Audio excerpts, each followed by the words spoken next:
seconds. Yes, ready, start.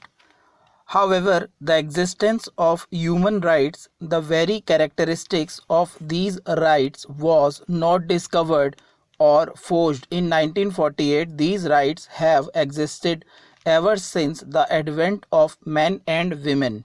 They have been in evidence ever since the quest of equality began, a quest that transcended race and religion. Indeed, human rights are intricately linked to the evolution of human society. The sages of ancient India realized the importance of human election to the state assemblies, and every election, even to the local self-governing bodies, brings us face to face with the serious shortcomings in our electoral system. These shortcomings are not confined to the time and process of elections. They have a direct bearing on governance and on the functioning of the elected bodies. If we take the accumulated experience of governance at various levels and of the functioning of our elected bodies in the past few decades, we see how the infirmities in our electoral system have greatly weakened Indian democracy. The common people are the ultimate sufferers of flawed elections and the bad governance that results from them. Such governments lack the capacity to deliver on their promises to the electorate. This is the main reason why the political parties and the entire electoral exercise have less credibility today than before in the eyes of the voters. The resultant apathy and cynicism are not good for our democracy. Indian democracy thus exhibits a worrying paradox. On the one hand, we take legitimate pride in the fact that India is world's largest democracy and that its preservation is our greatest achievement since independence. It is also true that at no time does the vibrancy of India democracy become more manifest than during elections. Yet, on the other hand, it is the main weakness in our electoral system that have impaired our democracy the most. Removal of this paradox is the greatest task before us as we get ready to face the challenges and opportunities of the 21st century. Electoral reforms therefore must become a matter of high priority for the entire country and especially the political class. The national agenda for governance, which my party had and our alliance partners have jointly adopted as the basis for our government, has clearly stated our commitment to implement electoral reforms. Personally speaking, this has been my area of concern for a very long time now. Political parties can approach the people at large for fund collection, but elections cannot be fought on that alone. Now, money bags have to be tapped for the election of most candidates of all parties. By law, companies cannot donate to political parties, but political parties can collect funds. Obviously, this is number two, money. There is no accounting of this money. The Joint Select Committee of Parliament had accepted the recommendation that an expert committee be set up for this. This was, however, not done. In 1990, the then law minister had prepared an amendment bill proposing extensive amendments to the Representation of the People's Act. Those proposals represented a consensus between all the political parties. It is true that some of those proposals have been given effect to in 1996, but many remain unimplemented, including the proposals relating to election, expenditure, and state funding of candidates. My government has taken the exercise of electoral reforms seriously. We appointed a committee on state funding of elections under the chairmanship of Shri Indrajit Gupta. This committee has recently submitted its report. The law minister made a reference to that report in his speech.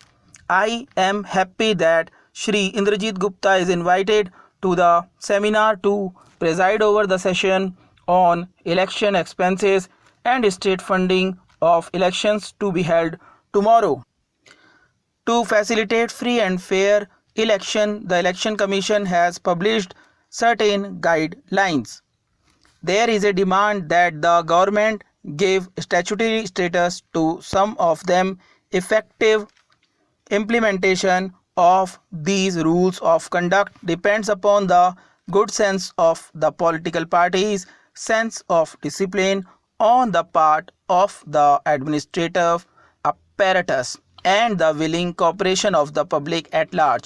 The proposal of the Law Commission to introduce a list system of election, which is also known as proportionate representation for an additional 138 seats of the Lok Sabha, is a welcome step. I say so because the system of first past the post is mostly a gamble. It does not always represent the people's will, especially in a multi-party system like ours. Facts prove that in most constituencies, the winning candidates get elected on the basis of minority of the votes cast, resulting general nationwide misrepresentation. Many of our parties represent democratic opinion of specific sections of our society. However, their share in the election bodies does not always correspond to their vote share. This creates a sense of non-involvement among them. This requires a correction at the earliest in our electoral system. I am happy to address you on the occasion of the inauguration of the first ever assembly meeting of the Global Environment Facility. It is needed fitting that the first assembly meeting of this international cooperative venture should be held in the developing world, and that too in India. The 20th century has witnessed major developments which have momentous impact not only on the lives of human beings but also on planet Earth.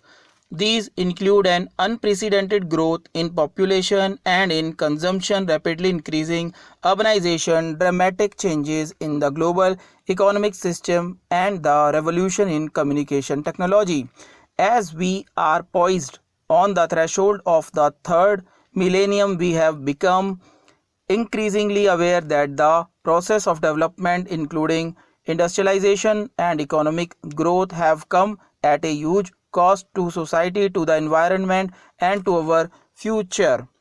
In some ways, it is ironical that some of the achievements of the 20th century themselves pose the challenges for the 21st century, with almost 6 billion people inhabiting this earth and the global GDP approaching $30 trillion. The pace of human and economic activity is putting pressure on global life support systems.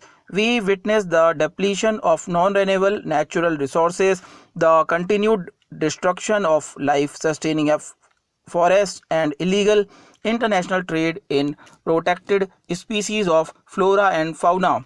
There is an ongoing depletion of our planet's biological treasures and the threat of an acceleration in global warming and in the greenhouse effect. In short, there is a rapid globalization of environmental destruction.